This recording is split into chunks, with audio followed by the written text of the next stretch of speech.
Hello friends, स्वागत है एक बार फिर से आप सभी का हमारे यूट्यूब चैनल पे। दोस्तों, जैसा कि आप सभी को मैंने बताया कि 50-50 क्वेश्चन का जो है यहाँ पे, ठीक है, 50-50 क्वेश्चन का जो है यहाँ पे एक पर्टिकुलर टॉपिक के साथ एक सीरीज मैं यहाँ पे लेकर आ रहा हूँ आप सभी के लिए, जो कि आपके कॉम्पिटिटिव एग्जाम के लिए काफ़ी हेल्पफुल होंगे। ठीक है, अभी तक इसके पहले हमने क्या आपको बताया, साउंड वाले चैप्टर, ठीक है, उससे क्वेश्चन मैंने कराया 50 क्वेश्चन। सेकंड जो था आपका सोलर सिस्टम से, ठीक है, सोलर सिस्टम से यहाँ पे 50 मैंने क्वेश्चन कराया। ठीक है, अब थर्ड जो था आपका चैप्टर लाइट से था। ठीक है, लाइट से है जहाँ पे 50 क्वेश्चन का मैंने बताया था कि सेट कराऊंगा, लेकिन इस जो लाइट चैप्टर में जो पीडीएफ तैयार नहीं हो पाया, जिसके कारण इसमें सिर्फ 25 ही क्वेश्चन मैं दे पा रहा हूँ। ठीक है, कोई बात नहीं, अगली बार जो लाइट से अभी और बहुत सारे क्वेश्चन हैं जहाँ पे आपको 50 या 75 का एक कंप्लीट पैकेज आ जाएगा, जिसमें कि आपको 50-50 का आपको मिल जाएंगे। ठीक है, तो कहने का मतलब कुल मिलाकर आज का जो यहाँ टॉपिक होगा वो होगा लाइट से, लाइट चैप्टर से लगभग यहाँ कुल 25 क्वेश्चन है। उस क्वेश्चन को मैं कराने वाला हूँ, जो कि काफ़ी इंपॉर्टेंट। कई बार यहाँ पे आपको आरआरबी एएसएम में, मीन्स की रेलवे का एएसएम में पूछा गया, एसएससी 2013 में पूछा गया क्वेश्चन, बीपीएससी 1998 में पूछा गया क्वेश्चन है। ठीक है, इसी तरह बहुत सारे जो है पेपर कई सारे एग्जाम में पूछे गए हैं। ठीक, जैसे कि यहाँ पे आपको इवन आईएएस के पेपर में पूछा गया है।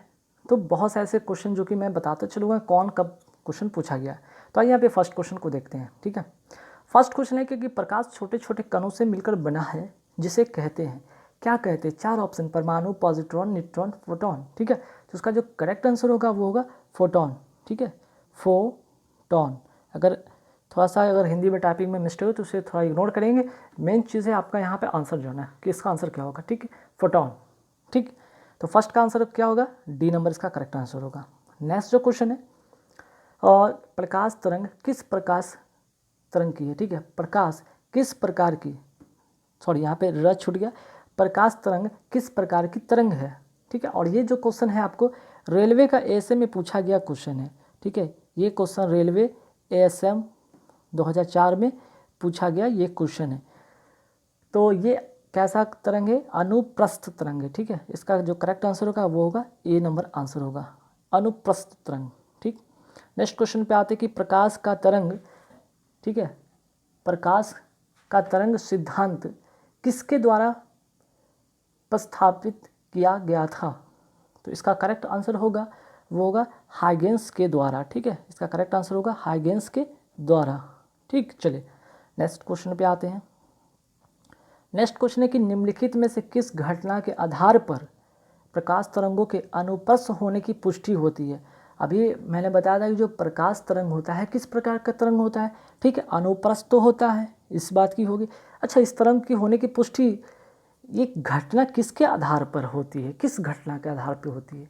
तो इसका जो करेक्ट आंसर होगा वो होगा सी नंबर आंसर, ध्रुवन। ठीक है, वेरी वेरी इंपॉर्टेंट क्वेश्चन है, नोट कर लीजिएगा।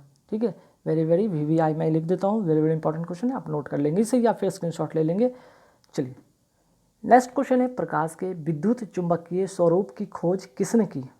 ठीक, प्रकाश के विद्युत चुंबकीय स्वरूप की खोज किसने की? इसका जो करेक्ट आंसर होगा वो होगा मैक्सवेल, सी नंबर आंसर। और ये जो आपका है एसएससी के 2013 वाले पेपर में पूछा गया था। ठीक है, एसएससी 2013 में ये क्वेश्चन पूछा गया। नेक्स्ट है कि किसने सर्वप्रथम ये दिखलाया कि प्रकाश तरंगों का विवर्तन होता है? ठीक है, किसने दिखाया था? तो इसका करेक्ट आंसर होगा ग्रे माल्डी। ठीक है, ग्रे माल्डी, ए नंबर इसका करेक्ट आंसर होगा। नेक्स्ट क्वेश्चन पे आते हैं, प्रकाश विद्युत प्रभाव का प्रतिपादन किया। ठीक है, प्रकाश विद्युत प्रभाव का प्रतिपादन किया किसने? ठीक है, तो इसका करेक्ट आंसर होगा सी नंबर आंसर होगा इसका करेक्ट। चलिए नेक्स्ट क्वेश्चन पे आते हैं, निम्नलिखित में से कौन सी घटना प्रकाश और ध्वनि दोनों में घटित होती है? वेरी वेरी इंपॉर्टेंट क्वेश्चन है, इसका जो करेक्ट आंसर होगा वो होगा ध्रुवन। ठीक है, बी नंबर इसका करेक्ट आंसर होगा, आप इसे नोट कर लें, वेरी वेरी इंपॉर्टेंट होगा, प्रकाश ध्वनि दोनों में घटित होती है, वो ध्रुवन होगा। नेक्स्ट क्वेश्चन है कि किस अवरोध की किनारे से प्रकाश का मोड़ना कहलाता है? किस अवरोध की कोर या किनारे से प्रकाश का मोड़ना कहलाता है? तो ये घटना को कहते हैं हम क्या? विवर्तन। ठीक है, इसे कहते हैं विवर्धन, बी नंबर इसका करेक्ट आंसर होगा। नेक्स्ट, निम्नलिखित में से कौन सा सिद्धांत प्रकाश के तरंग प्रकृति की पुष्टि करता है? ठीक है, तो इसका जो करेक्ट आंसर होगा व्यतिकरण का सिद्धांत, बी नंबर इसका करेक्ट आंसर होगा। चलिए नेक्स्ट क्वेश्चन पे आते हैं। प्रकाश विकिरण की प्रकृति होती है कैसी? तरंग के समान, कण के समान, तरंग एवं कण दोनों के समान, तरंग एवं कण के समान नहीं। तो इसका करेक्ट आंसर होगा तरंग एवं कण दोनों के समान, मीन्स कि सी नंबर इसका करेक्ट आंसर होगा। नेक्स्ट क्या है भाई? प्रकाश के चिकने पृष्ठ से, ठीक है, प्रकाश के चिकने पृष्ठ से टकरा कर वापस लौटने की घटना को क्या कहते हैं? इसका करेक्ट आंसर होगा प्रकाश का परावर्तन। ठीक, चलिए बी नंबर इसका करेक्ट आंसर होगा। नेक्स्ट क्वेश्चन है, प्रकाश में ध्रुवण की घटना यह सिद्ध होता है कि प्रकाश तरंगे कैसी है? ठीक है, प्रकाश तरंगे यहाँ पे कैसी है? तो प्रकाश तरंगे के बारे में भी बात हुआ था कि प्रकाश तरंगे कैसी? अनुप्रस्थ है। और ये भी क्वेश्चन जो है रेलवे के, ध्यान रखिएगा, रेलवे के ASM 2004 में पूछा गया क्वेश्चन है। चलिए नेक्स्ट है कि प्रकाश का वेग सर्वप्रथम किसने ज्ञात किया? ठीक है, प्रकाश का वेग सर्वप्रथम किसने ज्ञात किया? तो इसका करेक्ट आंसर होगा रोमर, सी नंबर इसका करेक्ट आंसर होगा। चलिए नेक्स्ट क्वेश्चन पे आते हैं। प्रकाश का वेग अधिकतम होता है किस में होता है? ठीक, तो इसका करेक्ट आंसर होगा निर्वात में। ठीक है, बी नंबर इसका करेक्ट आंसर होगा निर्वात में। ठीक है, चलिए नेक्स्ट क्वेश्चन है, माध्यम के तापमान में वृद्धि के साथ प्रकाश की गति का क्या होता है? अगर तापमान में वृद्धि होगी, ठीक है, तापमान में अगर वृद्धि होता है तो प्रकाश की गति क्या होता है? तो ध्यान रखिएगा, इसका जो करेक्ट आंसर होगा वो होगा वैसी ही रहती है। ठीक है, तापमान भले ही बढ़ जाए लेकिन प्रकाश की गति पर इसका कोई प्रभाव नहीं पड़ता है, जैसे कि वैसी ही रहती है। ठीक है, और ये SSC 2004 में पूछा गया, 2004 के पेपर में पूछा गया क्वेश्चन है। ठीक है, चलिए नेक्स्ट क्वेश्चन पे आते हैं। जल, कांच व हीरे में प्रकाश की चाल निम्न क्रम में होती है। ठीक है, निम्न यहाँ पे क्रम होना चाहिए था, क्रम लिखा गया, क्रम में होती है। किस क्रम में होती है? तो बात यहाँ पे पूछा गया प्रकाश की चाल। ठीक है, प्रकाश की चाल का अगर क्रम बताना हो तो सबसे ज़्यादा जो अगर होता है जल में, फिर कांच में, फिर हीरे में। ठीक है, इसका करेक्ट आंसर होगा बी में। नेक्स्ट क्वेश्चन क्या भाई? चंद्रमा से पृथ्वी तक आने में, ठीक है, आने में प्रकाश को लगभग कितना समय लगता है? ठीक है, तो इसका जो करेक्ट आंसर होगा चंद्रमा से पृथ्वी तक, ध्यान रखिएगा, सूर्य से नहीं, चंद्रमा से पृथ्वी तक आने में प्रकाश को लगभग कितना समय लगता है? Very very important question, 1 second. ठीक है, वेरी वेरी इंपॉर्टेंट क्वेश्चन, और कई बार एग्जाम में पूछा भी गया है, तो इसे आप नोट कर सकते हैं। चलिए नेक्स्ट क्वेश्चन क्या है भाई? सूर्य की रोशनी को, अब ध्यान रखिएगा, अभी तो चंद्रमा की रोशनी पृथ्वी तक आने में 1 सेकंड लगा था, अब यहाँ पे सूर्य की बात हो रही कि सूर्य की रोशनी पृथ्वी तक पहुँचने में लगभग कितना समय लगता है? तो 8 मिनट 16.6 सेकंड लगता है, यानी कि सी नंबर इसका करेक्ट आंसर होगा। ठीक है, चलिए नेक्स्ट क्वेश्चन क्या है भाई? सूर्य ग्रहण के समय सूर्य का कौन सा भाग दिखाई देता है? Very very important question, SSC 2013 में पूछा गया क्वेश्चन है। ठीक है, तो 20 का यहाँ 20 नंबर क्वेश्चन का जो आंसर होगा, ठीक, वो होगा किरीट, जिसे कहते हैं कोरोना। ठीक है, बी नंबर इसका करेक्ट आंसर होगा। अब आते हैं नेक्स्ट क्वेश्चन पे।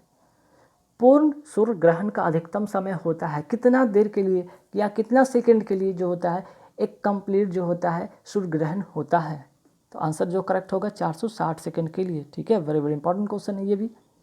चलिए नेक्स्ट क्वेश्चन में आते हैं कि सूर्य ग्रहण तब होता है जब, सूर्य ग्रहण तब होता है जब चंद्रमा के बीच में हो, है ना, जब ये चंद्रमा के बीच में पड़ जाए, चंद्रमा के बीच में मीन्स कि ये ए नंबर आंसर होगा सूर्य ग्रहण। ठीक है, मान लिया कि यहाँ पे ये सूर्य है, ठीक है, इसके बीच में आ गया क्या? चंद्रमा, और यहाँ पे होगी ये पृथ्वी। ठीक है, तब ऐसे कंडीशन में क्या होता है?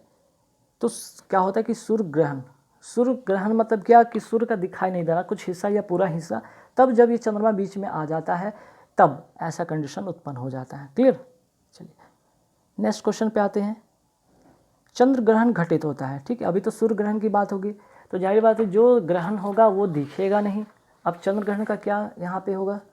तो ये अच्छा, चंद्र ग्रहण घटित होता है किस दिन होता है? दिन के बारे में पूछा गया, तो उसका करेक्ट आंसर होगा बी नंबर आंसर पूर्णिमा के दिन। ठीक है, और ये भी रेलवे, ठीक है, रेलवे का ASM में कब पूछा गया है?